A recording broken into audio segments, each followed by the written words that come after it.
There is a hill in southern Turkey that farmers plowed over for centuries. They hit stone, they cursed the stone, they plowed around it, and kept going. Nobody looked down. Then someone finally dug.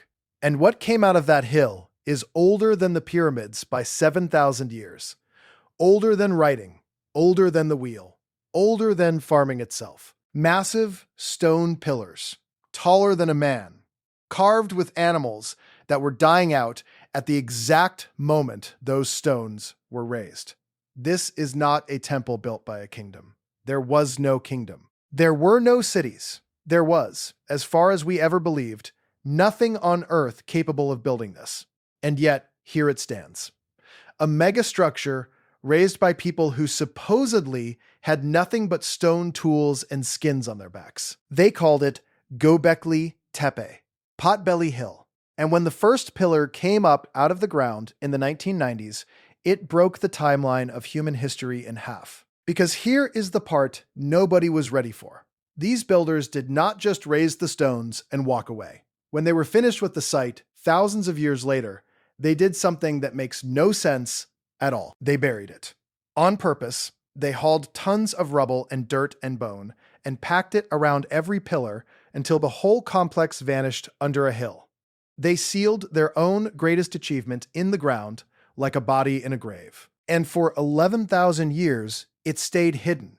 Nobody was supposed to find it. The question is not just who built this. The question is what they were so desperate to protect, or to hide, or to remember. Because the carvings on these stones may record the single worst day in the history of the human species. A day the sky fell. And the people who carved it were not guessing. They were recording, I am going to show you 3 things hidden in this hill. A calendar that should not exist. A date carved in stone pointing to a global catastrophe. And a decision made by the builders themselves to erase their own monument from the face of the earth. Stay with me, because by the end of this, you are going to understand why some researchers now believe Göbekli Tepe is not the beginning of civilization. It is the memorial of one that was already gone. Let me take you back to that hill. For decades, the mound was known to locals and even noted by a survey team who passed through in the 1960s. They saw the broken limestone slabs on the surface and assumed it was a medieval cemetery. Nothing worth digging. They moved on. It took until 1994 for a German archaeologist named Klaus Schmidt to look at that same hill and understand what he was standing on. He began excavating in 1995. What he pulled out of the ground rewrote the textbooks. The site is a series of great circular enclosures, some of them 30 meters across, ringed by T-shaped limestone pillars. The largest of these pillars stand over 5 meters tall and weigh as much as 20 tons. 20 tons. Cut from a bedrock quarry, shaped, moved, and stood upright by people who, according to everything we thought we knew, had not yet invented the plow. Radiocarbon dating from the walls came back with numbers that seemed impossible. The site was in use as far back as roughly 9,600 BCE. That makes it about 11,500 years old, 6,000 years older than Stonehenge, 7,000 years older than the Great Pyramid of Giza. Now here is the first problem, and it is a big one. To move a 20-ton block, you need a large, organized, coordinated group of people. You need to feed them. You need someone directing the work. You need engineering. Everything we understood about human development said that kind of organization came after agriculture. First, you settle down. First, you build surplus, and cities and hierarchy. Then, eventually, you get monuments. That was the order. That was the rule. Göbekli Tepe breaks the rule. It was built by hunter-gatherers, nomadic people who followed the herds and gathered wild plants. People with no farms, no permanent villages, no metal, no pottery, no writing. And somehow, those people organized on a scale that should have been thousands of years beyond them, and they built the oldest monumental architecture on the planet. And this is not one lonely circle on a lonely hill. Ground-penetrating radar scans of the mound suggest there are more enclosures still down there, buried, waiting. Schmidt himself estimated the site could take another 50 years to excavate fully. And in the hills around it, spread across roughly 100 square kilometers of southeastern Turkey, archaeologists have now identified around a dozen more sites of similar age. They gave the whole cluster a name: the Taş Tepeler, the Stone Hills. This was not a single monument. It was a landscape of them, an entire culture of megalith builders that we did not know existed until about 30 years ago, sitting in the ground the entire time human beings were writing every history book we ever trusted. Sit with the engineering for a moment, because the numbers do not soften with familiarity. To stand a 20-ton pillar upright, you first have to free it from the bedrock. The quarries are right there at the site, and you can still see unfinished pillars lying in them, including one giant that was never pried loose. So we know how they cut: stone tools, patience, and an understanding of how limestone splits. But cutting is the easy part.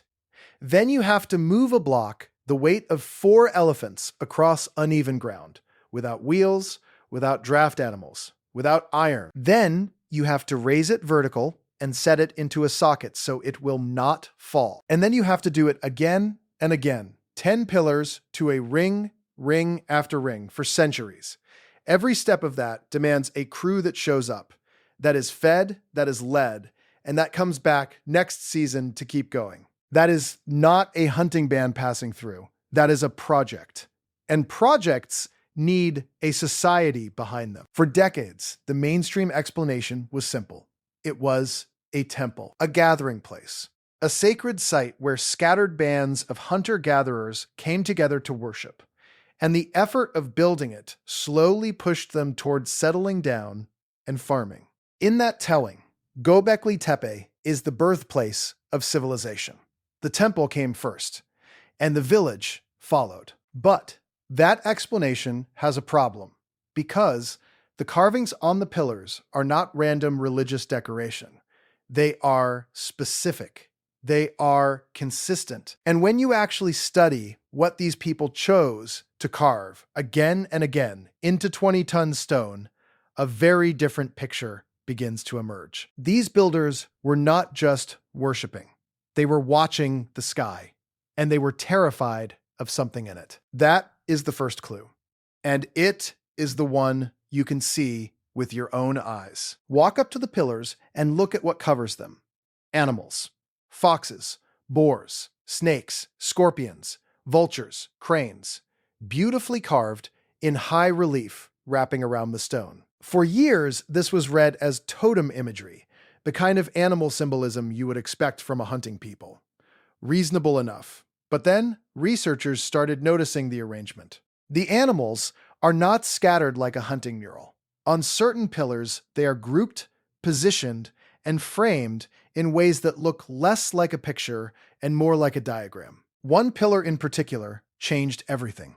In Enclosure D, the excavators uncovered a stone now known around the world as the Vulture Stone. Its formal name is Pillar 43. The organic material sealed in the walls of that enclosure has been radiocarbon dated to a window running from roughly 9,700 to 9,300 BCE, which means the enclosure was likely built around 9,600 to 9,500 BCE, and the stone has been standing there ever since. On its surface, a great vulture spreads its wings, and above and around it sit other animals arranged in a deliberate pattern. In the corner, a scorpion. Along the edges, birds, a snake, geometric shapes. Below them, a strange headless human figure.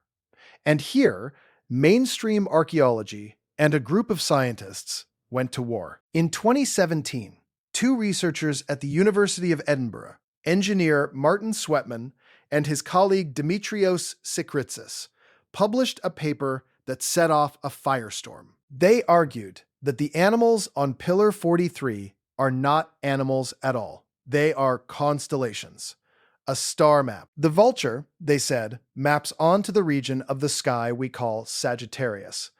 The scorpion maps onto Scorpius, a constellation we still associate with a scorpion today, 11,000 years later. Other figures line up with other star groups. And the disk held above the vulture's wing, they argued, is the sun. If they are right, these hunter-gatherers were not decorating a temple. They were recording the position of the sun against the stars on a specific day. They were writing down a date. And the way they did it, according to the researchers, relied on precession, the slow wobble of the Earth's axis that shifts the constellations across the sky over thousands of years. To use precession to mark a date, you have to have watched the sky carefully for a very, very long time. Long enough to notice that the stars themselves drift. That is not casual stargazing. That is generations of astronomers passing knowledge down a chain, keeping records, watching the heavens turn. Now, does a scorpion carved in stone prove somebody was mapping the constellation Scorpius? On its own, no. And the archaeological team responsible for the site pushed back hard on this interpretation. They argued the animals are symbolic, part of the ritual and mythological world of the builders, not a literal star chart. And they cautioned that it is easy to see patterns in the sky that were never intended. This is exactly where a good investigation slows down. Because a single pillar can be a coincidence. One picture can be read 100 ways. Show a person a wall of animals and a sky full of stars, and the human brain will happily connect them, whether the connection is real or not. But then came the second clue. And the second clue is not a picture. It is math. In 2024, Martin Sweatman published a follow-up study, this time in the journal Time and Mind. And this time, he was not just looking at the animals. He was looking at the small marks. Scattered across the pillars at Göbekli Tepe are rows of V-shaped symbols, little carved Vs, over and over. Easy to walk past, easy to dismiss as decoration. Sweatman counted them, studied their arrangement, and proposed something remarkable.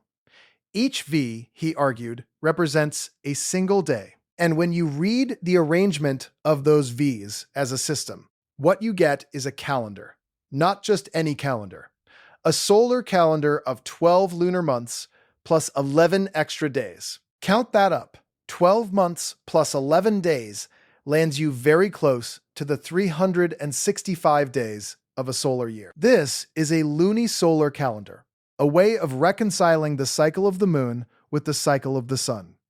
And it is a genuinely sophisticated piece of timekeeping. The kind of system that later civilizations, the Egyptians, the Babylonians, would be praised for inventing thousands of years down the line. Except here it is, allegedly, carved into stone at the very dawn of the human story. One detail makes it eerily specific. Sweatman points to a single V worn like a collar around the neck of a bird-like figure on the pillar. That one V, he argues, marks a single special day, the summer solstice, the turning point of the year, which means these people did not just count days in the abstract. They anchored their calendar to the sky, to the exact moment the sun reaches its highest point and begins its retreat. If Sweatman is right, this is the oldest calendar ever found, by thousands of years, carved into stone by people who supposedly could not write, could not farm, and had no cities. They were not guessing at the seasons. They were counting them, precisely. And that is not even the part that stops your breath. Because if these carvings really are a calendar, then the builders could also mark a specific date. They could point at one day in deep time and say, this is the day it happened. And when researchers followed the symbols on Pillar 43 to the date they seemed to encode, they landed on a number that lines up with one of the most catastrophic events in the last 15,000 years of Earth's history. The date the carvings appear to point to is around 10,850 BCE. If forbidden history like this is what you came for, take 1 second and subscribe, because the next 2 clues are where this stops being a story about old stones and becomes a story about the end of a world. So, what happened in 10,850 BCE? Why would people carve that date into stone and guard it for thousands of years? To answer that, we have to leave the hill and look at the whole planet. Because around that exact window, roughly 12,800 years ago, the Earth's climate did something violent and sudden. The world had been slowly warming, climbing out of the last ice age. And then, almost overnight, in geological terms, it slammed back into deep cold. Temperatures in the northern hemisphere plunged. Glaciers advanced again. Greenland dropped several degrees in a matter of decades. This brutal 1,200-year snap back into Ice Age conditions has a name.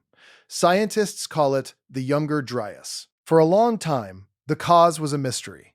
The leading explanation was meltwater. As the great North American ice sheet melted, a flood of cold, fresh water is thought to have poured into the North Atlantic, shutting down the ocean currents that keep the Northern Hemisphere warm. That is still the mainstream view, and it is a serious one. But there is another theory, and it is the one carved into that hill in Turkey. Some researchers believe the Younger Dryas was not triggered by slow melting ice.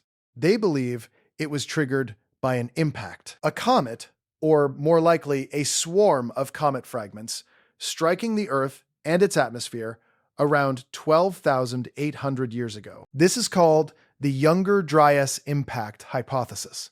And the evidence its supporters point to is physical. In a thin sediment layer that shows up at sites dating to exactly this period across North America, Europe, and beyond, researchers have reported spikes in platinum, microscopic spherules of melted rock, nanodiamonds, and traces of extreme heat, signatures they associate with a cosmic impact and airburst. Sweatman's own team made headlines when they highlighted a platinum spike in the Greenland ice cores, dated to this same moment. And the timing of the extinctions is the part that should make the hair on your arms stand up. Right around this window, an entire cast of Ice Age giants vanished. The woolly mammoth, the mastodon, the steppe bison, the giant ground sloth. Across continents, the great megafauna that had ruled the planet for hundreds of thousands of years disappeared in a geological blink. Something reached across the whole northern hemisphere and pressed reset on the living world. And in the theory carved into that Turkish hill, the thing that did it fell out of the sky. Now, hold those two facts next to each other. A global catastrophe, a sky full of fire, and a world thrown into darkness and cold, dated to roughly 10,800 BCE. And a monument in Turkey, built by survivors carrying carvings that appear to encode that exact date, surrounded by images of the very animals that went extinct in the disaster. The people of Göbekli Tepe carved a scene that Sweatman interprets as the moment of impact itself. And on a nearby pillar, other researchers have pointed to imagery that seems to depict the meteor stream, the Taurids, the very stream of debris thought to be the source of those comet fragments, described as radiating across the sky. For decades, scholars dismissed these carvings as symbolic, spiritual pictures, decoration. Then modern science looked at the sediment layers, looked at the ice cores, looked at the platinum, and found something that changed everything. The people on that hill may have been eyewitnesses, not to a myth, to an apocalypse, and they spent the rest of their existence building a monument to remember it, and to watch the sky so it could never take them by surprise again. That is the reveal that reframes the entire site. Göbekli Tepe stops looking like the cradle of civilization. It starts looking like a memorial, a stone record left by the survivors of a world that ended. But there is a third clue, and this one is the strangest of all, because it is not something they carved, it is something they did. They buried it. Here is what the excavations found, and it is not in dispute. At some point after roughly 8,000 BCE, the people at Göbekli Tepe deliberately filled in their own enclosures. Not erosion, not a flood, not slow abandonment, where a place just falls apart and gets covered by centuries of dust. This was intentional. The archaeological evidence is unambiguous. They brought in limestone rubble, dirt, flint tool fragments, and animal bones, material that had to be hauled from elsewhere, and they packed it around the pillars and over the enclosures until the entire complex disappeared under an artificial hill. Think about the labor involved. It took enormous effort to build this place, and then it took enormous effort all over again to erase it. To bury 20-ton pillars under mountains of fill by hand. Nobody buries their greatest monument by accident. This was a decision, and ironically, it is the reason we have the site at all. That deliberate burial is exactly what protected the pillars from the weather and the centuries. The builders sealed their monument so completely that they accidentally handed it, almost perfectly preserved, to people 11,000 years in the future. The archaeologists who study this call it decommissioning. The enclosures were not abandoned and left to rot. They were shut down, covered over, sealed away the way you might close a tomb. Some researchers describe it as if these people believed a building could be born, live, and then be laid to rest, like a living thing that had reached the end of its life. Whatever the belief was, the act was enormous, and it was deliberate, and it was repeated. And they were not the only ones.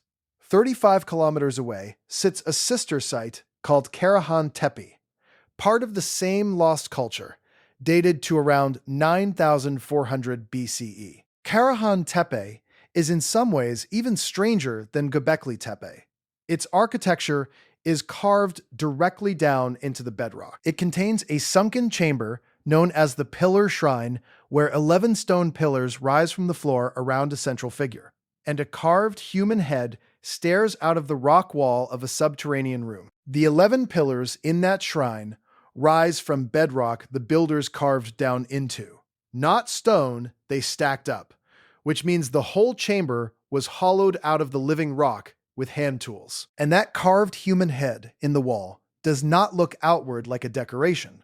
It looks down into the room, watching whoever descends into it. And Karahan Tepe was buried too. The same deliberate entombment, the same sealing away. This was not one village's odd ritual. It was a regional practice repeated across the Taş Tepeler, the whole cluster of stone hills. An entire culture, across an entire landscape, over a span of time longer than all of recorded history, chose to take its sacred sites and put them in the ground. Why? That is the question that has no accepted answer. It was sealed, it was mapped in stone, and then it was made to disappear. Now, let me slow down, because this is where an honest investigation has to separate what the evidence shows from what we wish it showed. Does any of this prove that Göbekli Tepe was built by some lost advanced civilization? A vanished Atlantis with technology beyond the Stone Age? No, it does not. There are no machines in that hill, no metal, no power tools, no evidence of anything the builders could not have made with skilled hands, stone tools, cooperation, and time. The mainstream archaeologists who excavate this site are not hiding a secret super-civilization. What they have found is astonishing enough on its own, and the bolder claims deserve real scrutiny. The comet interpretation of Pillar 43 is contested. The archaeological team that runs the site has publicly disagreed with Sweatman's reading of the animals as constellations. The Younger Dryas impact hypothesis itself is not settled science. Many researchers still favor the meltwater explanation and consider the impact evidence inconclusive. And the calendar interpretation, compelling as it is, rests on reading meaning into marks that could, in principle, be something else. When only a fraction of the site has been excavated, roughly 5 to 10% by most estimates, humility is not optional. It is required. But here is the thing. Even the most cautious, most conservative version of Göbekli Tepe is a bombshell. Strip away every disputed claim. Forget the comet, forget the calendar. What remains, what nobody disputes, is that 11,500 years ago, Hunter-gatherers, with no agriculture, no writing, and no cities, organized themselves to quarry, carve, and raise 20-ton megaliths into precise circular enclosures, decorated them with sophisticated art, used the site for thousands of years, and then deliberately buried it. That alone rewrites the story of who our ancestors were. The grounded truth is not boring. The grounded truth is that everything we were taught about the order of human civilization, farms first, then monuments, was backwards. The temple came before the town. The monument came before the farm. That is not a small correction. That is a new chapter in human history, and it was hiding under a hill the whole time. And if that is true, it means our history is missing more than a chapter. It means there was a moment, deep in the Ice Age, when human beings were already capable of extraordinary things, and we lost the memory of it. We lost it so completely that when the stones came back out of the ground, we did not recognize our own ancestors. Consider what that does to the timeline. We have always drawn a sharp line. On one side, primitive Stone Age people. On the other, the sudden dawn of civilization in Mesopotamia and Egypt. Göbekli Tepe erases that line. It shows sophisticated, coordinated, symbolic, sky-watching humans thousands of years before the first city. It suggests that the knowledge to organize, to build, to track the heavens was already there, waiting, long before the history books say it should have been. And then, right around the time these great sites were sealed and buried, that world of monumental hunter-gatherers faded, and the familiar story of farming villages and early towns took over. Something ended. Something was closed. Something was put in the ground. Which brings us back to the final, unanswered question. The one that keeps people awake. If the carvings really do record a catastrophe from the sky, and if the calendar really does mark that date, then the people of Göbekli Tepe were doing something we still do today. They were keeping a warning. The comet fragments that some believe caused the Younger Dryas came from the Taurid meteor stream, and the Earth still passes through that stream every single year, twice. So maybe the builders were not just mourning something that happened. Maybe they were watching for something they believed would happen again. Maybe the burial was not just grief. Maybe it was a message meant to survive, sealed and preserved on purpose, waiting for someone far in the future to dig it up and understand what they were trying to say. We dug it up by accident, chasing what a survey team once dismissed as a medieval graveyard. We are only just beginning to understand what we pulled out of the dark. And here is the last quiet fact that hangs over all of it. 90 to 95% of Göbekli Tepe is still in the ground, still buried, still sealed exactly the way its builders left it 11,000 years ago. Whatever else they carved, whatever other dates, whatever other warnings, whatever other pillars are down there in the dark, they are still waiting under that hill in southern Turkey, untouched, unread, and patient. The people who built it wanted it found, but only some of it.